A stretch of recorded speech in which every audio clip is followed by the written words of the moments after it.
I didn't turn off. I did not turn off my wireless. I just noticed as I pressed the Hangout on air. So I don't know if I'm on the wired or the wireless. Hopefully we don't have any cutouts or weird audio in that respect. But I am in a new place, as people that have watched the video can tell, and also my microphone is in front of my camera. So hopefully that wasn't too loud when I moved it there.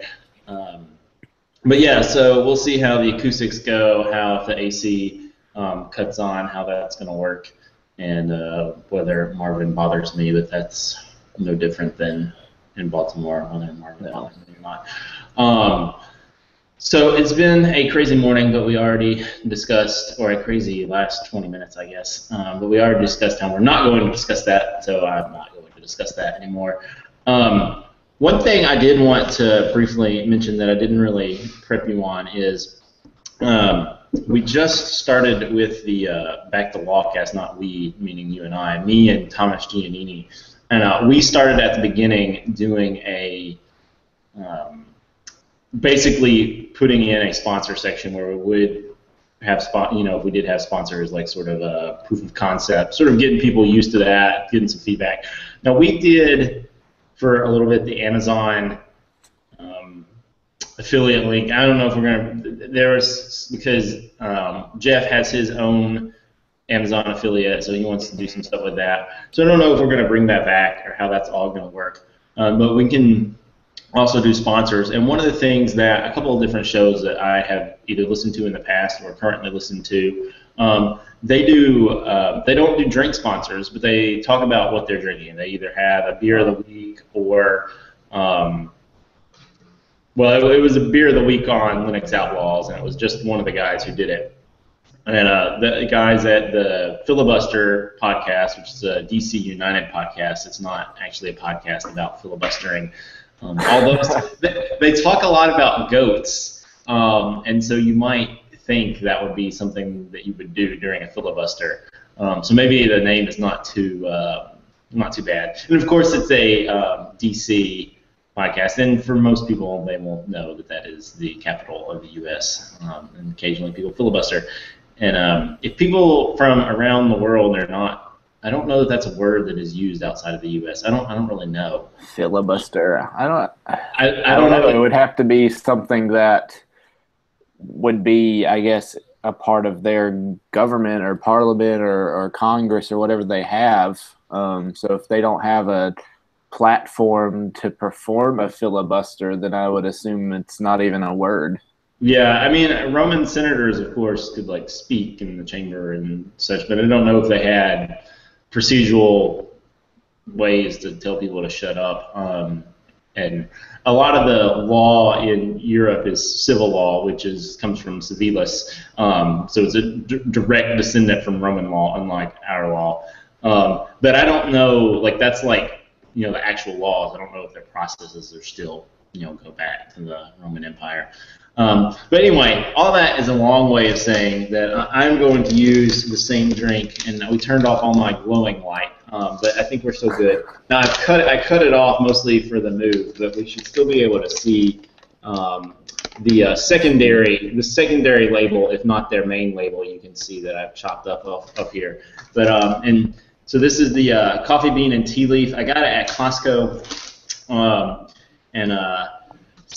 considering that my alarm did not go off until, well, it went off. It seems to have gone off because I used my phone and it's like, oh, do you want to dismiss this and stuff? But I didn't wake up, and so I am in desperate need of some coffee this morning. So I will be drinking that. So I didn't give you any lead time to know that I was gonna do that. So you may not have anything to drink. I do not, actually. I was thinking I needed something to drink, not for this, but just because I'm thirsty. Yeah. And yet I have nothing. Well, the other thing is that the Filibuster podcast, it can go long. So another thing that maybe the name is appropriate. But in the Linux Outlaws show, where Fab would talk about his beer of the week, which was not always beer, but they had pretty much called it the beer of the week regardless. it would be really long too. So maybe in our show it's not. I don't know. Maybe we'll do it real quick, like this time, where we explain the history of it and stuff. Or maybe it's something you're going to do on your, I don't know, are you pronouncing it OO? Is it just E-W-E? How is this? U. U. The Okay. U. The U. Is the point. Yeah. Yeah. I could have gone with just every Wednesday. Yeah. That would have been the OO.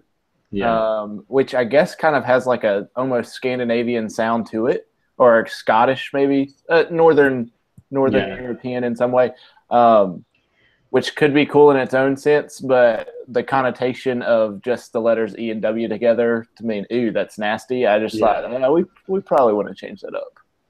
Yeah. So I didn't look this up, but yeah. So a ewe is a female sheep. So are you going to use a sheep as a? Are you going to be like Derby County, the Derby County show? I'm not sure. I wonder if I could do something like the Portland Timbers and like just shave off a piece of like wool every time I score a goal. I'm not sure yet. Yeah.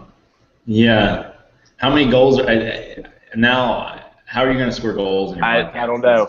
It's all up in the air at this point. But if you do, so if you start a club and you name it, so the Men in Blazers has the Men in Blazers national team. So if you start the U national team, then you can do that when you score goals. Maybe the U national team should play the Men in Blazers national team. That would be nice. Although I think PETA might have some issues if I'm using a live sheep. Although, you just you're not hurting it. That's true. It's true, but I am demaining it. Is that a word? But officially PETA doesn't like pets either. Although a lot of their spokespeople have pets. Because they love animals, and if you love animals, you gotta have pets. It's weird because I guess some animals they like run away and stuff. So it's like they're captive and stuff.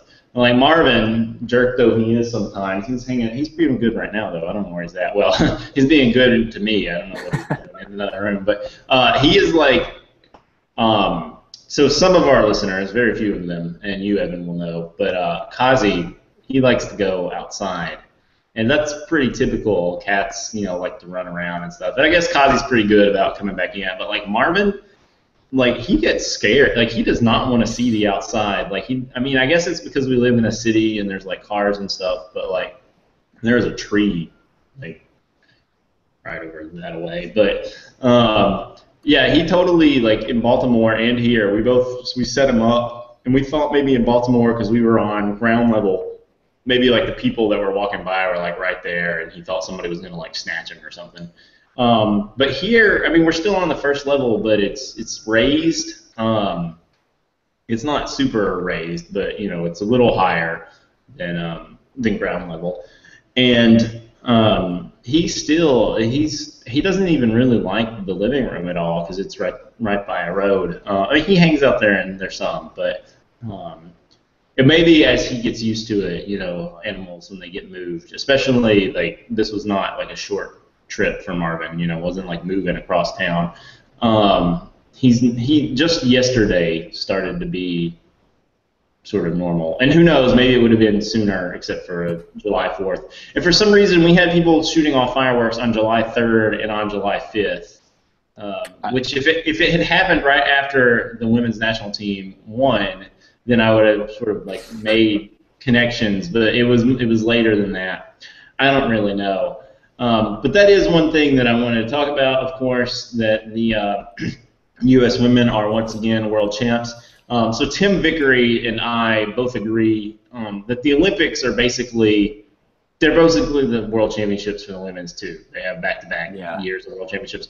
That's not the case in the men. However, the Olympic rules are a little bit different. I don't know how different they are, but I do know that there is at least one difference. The FIFA roster limits are 23, just like the men's, but the Olympic roster limits are 18. So I don't know if the men's / boys / U23-ish that the Olympics is for the men's. I don't know if that's also 18, but for the women, the roster limit is 18. So that's why people think that Shannon Box, Christy Rampone, and Abby Wambach will probably not be on the Olympic team because they'll be a year older.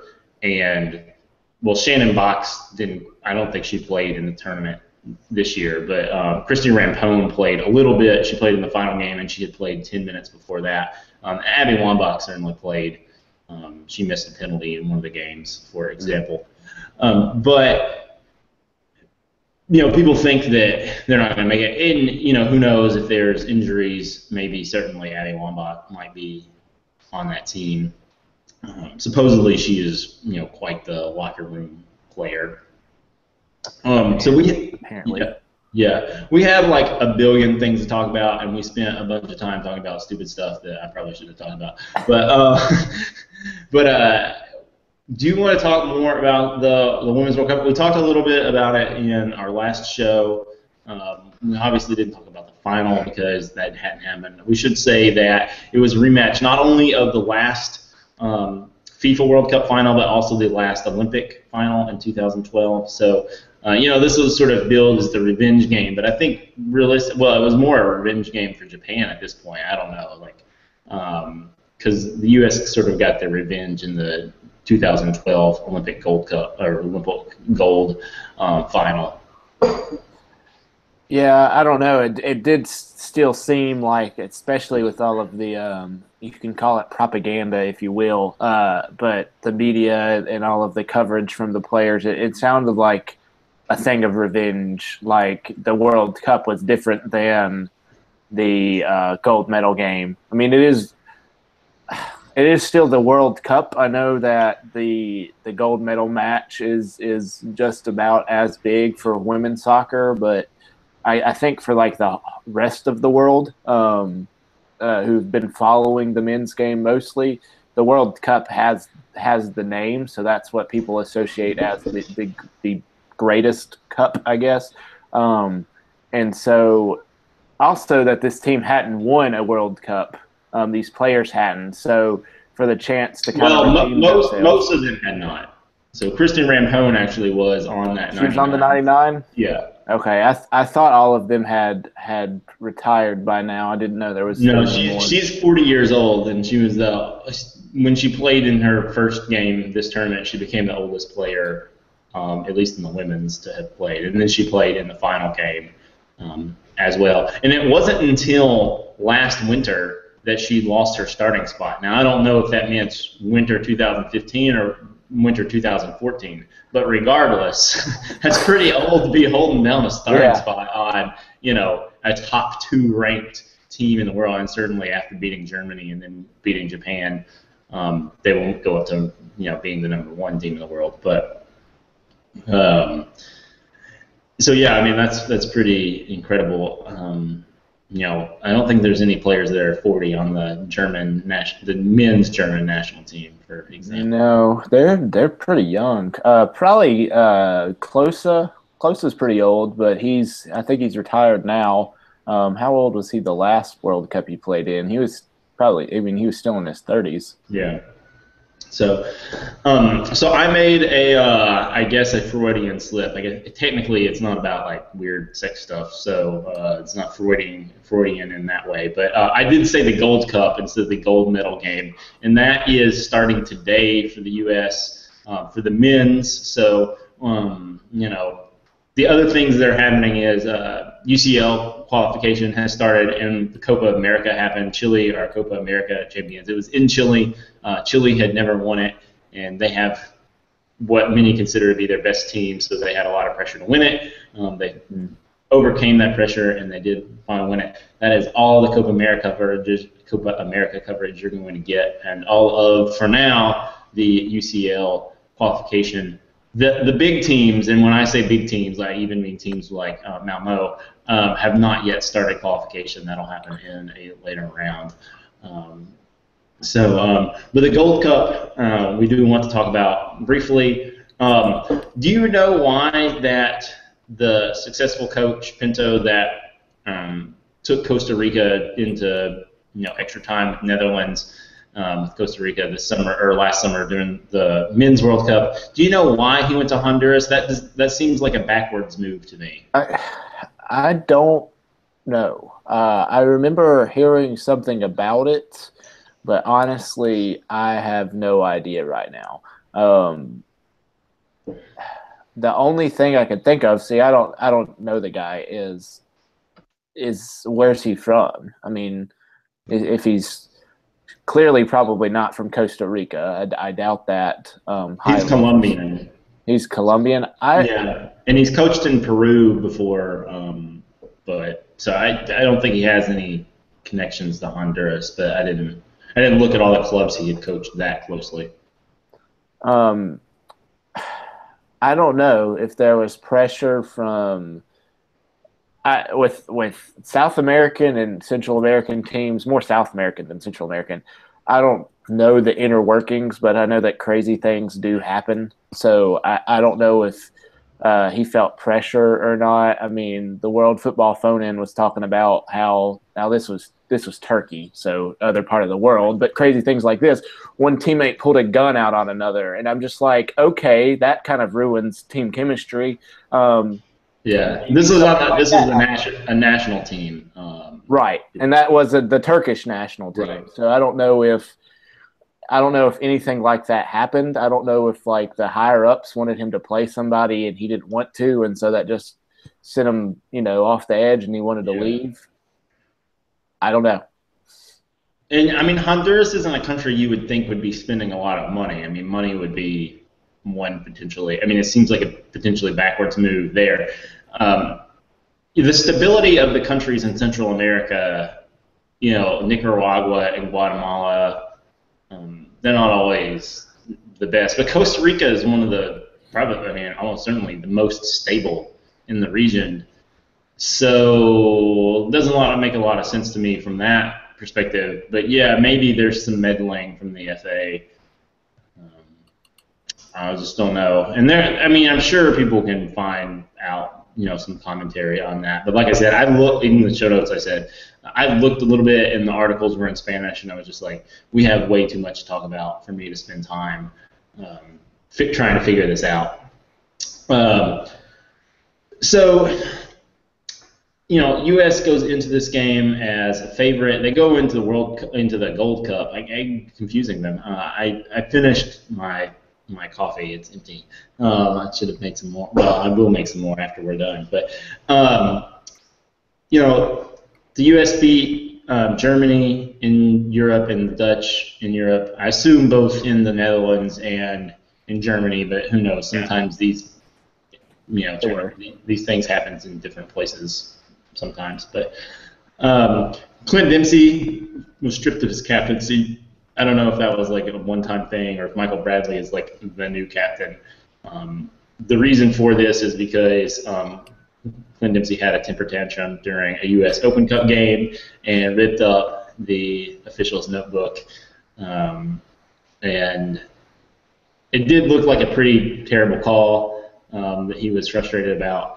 And I mean, getting like sent off for dissent or something like that maybe just that wouldn't have him stripped of his captaincy, but like the actual like taking of the notebook and like ripping it and throwing it down, it was a little more to it than and also like the cameras are often not close enough and the mics are not on to like see what was actually said, so like people could say horrible things, and unless you lip read very well and the camera is right on their face when they're lip reading, the official could say that he said something that he shouldn't have said to an official. But like this, people could actually see what he did. There was no like denying or argument about what happened. He took the notebook and he threw it down.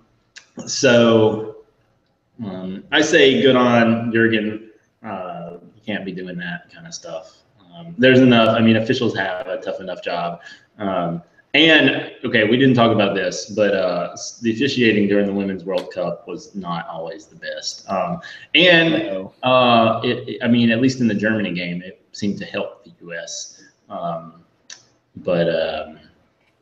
It was, I don't know. And you hate, were they just bad calls or were they one-sided? I didn't really, I couldn't really get a sense of them being one-sided. Some like questionable like non-calls, like how is that not a foul? And then some questionable yellow cards maybe. How is what not a foul? Oh, you're saying in general. Yeah, in general. Well, like so I was watching and I was just like, how is that not a foul? So like, I can answer that in broad terms. The women's game in general, there's just more that is let go, just in general. So I don't know how many of the games that you have seen.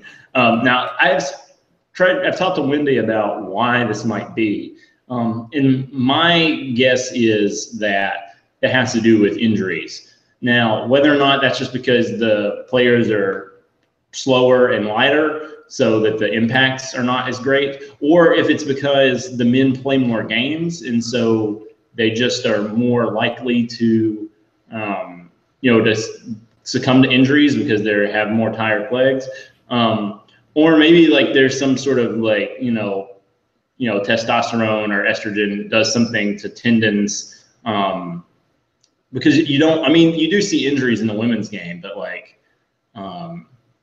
you just don't hear about them as much, I don't think. And maybe that's not why. It seemed like, I mean, obviously, like it's science. You have people that weigh more going faster, running into each other. Those collisions are going to cause more problems than smaller people going slower, running into each other. Yeah. There was a pretty nasty head collision in the U.S.-Germany game, though. So I don't even know if that's a foul. I mean, really, I guess they probably called it a foul because what do you have to stop the play, so you have to do something. But there's just two people going for the ball. But yeah, that was bad. I mean, I haven't seen like the amount that they showed of her bleeding out of her head. You don't usually see that on TV. Yeah. There's like a head injury like that. Like they tried not to show shots like that. So that was surprising to see. And didn't the girl like get it bandaged up and come back on the field? Yeah, I mean, she went through the concussion stuff, and yeah, she didn't play she played some in the third place game, but she did not start the third place game. It was KOPP, KOPP, I believe. But she had on like the full, rugby Peter Cech style rugby helmet for the third place game, which England ended up winning. But I don't know. I mean, other than if they had the third place games like before, this is what they did in '99. They had the third place game before the final, and then like people could basically, you buy one ticket and you go see both. If that happened, the third place game might be a little more meaningful. In the Olympics, it makes a lot of sense. Yeah. But I don't know, in the World Cup, both the men and the women's, and they do it in the Copa America too, and the sun is moving, so I'm becoming more glowy as the show is going on. I don't know if I turn, if that's makes it a little bit better or not. It's less on well, I just sort of moved to the moved to the side. My face is less glowy. So anyway, we don't have full like blinds yet. We just have like the bottoms covered. So Mom is supposed to send us some stuff, which should have probably gotten here by now, but maybe it's over in the leasing office. But anyway, so yeah, so you put in the notes that their U.S. had some defensive issues that they fixed. So I don't know if you want to talk a little bit about that. Well, I mean, they had all of those games, at least in the second half. The first half, they were outscoring everybody. This was up until, I guess, the Netherlands game. There was some stat, like in the first half of games, they had outscored teams 12-3, but in the second half of 12-4. And on the second half, they had been outscored 3-12. So there was just some weird things defensively that weren't clicking and gelling, and maybe that was just because Jurgen was trying some things out in the second half. I don't know, but it seems like the defense has gotten a little bit more consistent. a little bit better unit than the worries we had last year. I mean, last year was like, who on earth is playing defense? And now it seems to be we've got a consistent group. The midfield is fitting together. I love having Yedlin on the side and Michael Bradley. If you just watch, Michael Bradley goes all over the field. I mean, he gets the ball behind the defense, and then he'll just if he's nobody stops him, he just keeps dribbling. I mean, like anybody should, but he just keeps moving up the field. Gets in the box. He's just all over the place. And it's nice to watch them play. Like they seem to kind of have they almost have like a game plan. I mean, sometimes when you've watched the United States play in the past, it's like, what are we just trying to kick the ball to Josie? Are we just trying to knock it in the box? Like, what are we actually trying to do? Now it seems like they have more of a game plan. Defensively and offensively, although offense still needs some work. I'm just not. None of the forwards seem to be really wanting that spot. I know Altidore has been the man, but he doesn't seem to gel with the rest of the team, stylistic wise. Because he is that, just give me the ball and I'll try to outmuscle a defender and take a shot, and that's just not really working for him. So I think some of the other players are better. Some of the players who are just like, I feel like this is Wondolowski I'm talking about. The players who just kind of show up when they need to show up to finish a shot. Let the midfielders do all the work, and then you just be somewhere in the box to get a foot on it, and it happens to go in. I mean, that's what they need, and that's not the way Altidore is. So I think it's almost better if he's not on the field, but that's beside the point. I'm still surprised Clint Dempsey is listed as a forward. I've always pictured him as a attacking midfielder, not a forward, but he's still listed as a forward. So I don't consider him in the forward discussion when I talk about it, just because I don't consider him a forward. I know that he plays up there because we don't have anybody else, which is sad, but that's the truth. Well, I mean, sometimes he'll be in behind the strikers, though. Yeah, and that's more center forward / cam, I guess. Yeah, I don't know how I feel about the distinction or the difference between a center forward and a center attacking mid. I mean, they kind of seem to be the same thing. I mean, you almost say, are you playing as a forward or behind the forward? And he plays behind the forward. So maybe we should just come up with new positions. Where do you play? Are you the back line? Are you the middle? Are you the forward? Do you play behind the forward? Do you play in front of the defense? I mean, well, the thing is like, people talk about a number 10, but the number 10 only exists in certain formations. So, and it's the same thing with like the center forward versus the striker. And like some of the names come from like when people used to play the M formation, and nobody's played an M formation in like 40 years. So, I don't know about that, but. So despite the offensive troubles, U.S. should still certainly get out of their group. Should they have any problem? I mean, they've been, beating teams. So. Well, and they've been finding the goals, and they've been playing pretty good defense, which is what you asked them for. I mean, when they played, who is it, Guatemala? I think they scored 4 goals. I mean, they find them. They're just maybe not. They're maybe not the way that you expect them to come, but they do show up.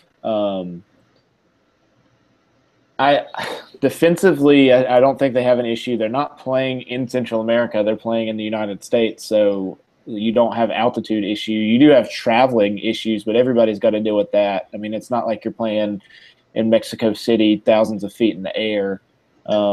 Well, in the U.S. player, I mean, the MLS players, some of the other CONCACAF teams have MLS players, but the MLS players should be used to the travel. Oh, yeah. So. And I think, I mean, I think that they should be fine. I do worry about going up against a defensive team in like a 0-0 game or a 1-1 game. If they can find the offense and not make any mistakes at defense, a bad clearance or kicking the ball off somebody else, and it just happens to squirt out for a goal or to the other team for a clear shot.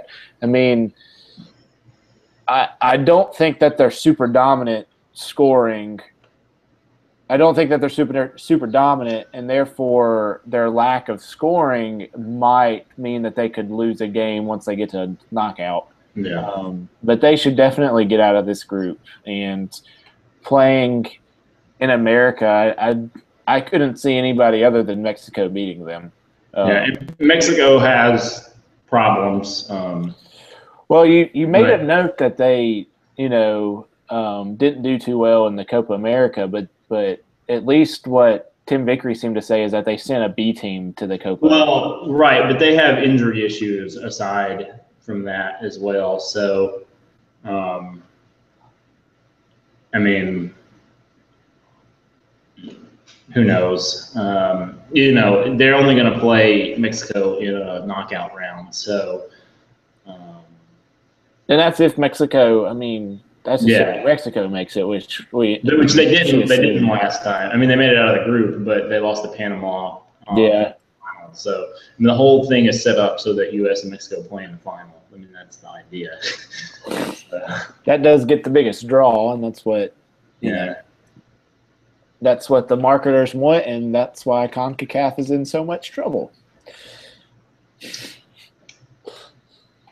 Rigging things for their own pleasure.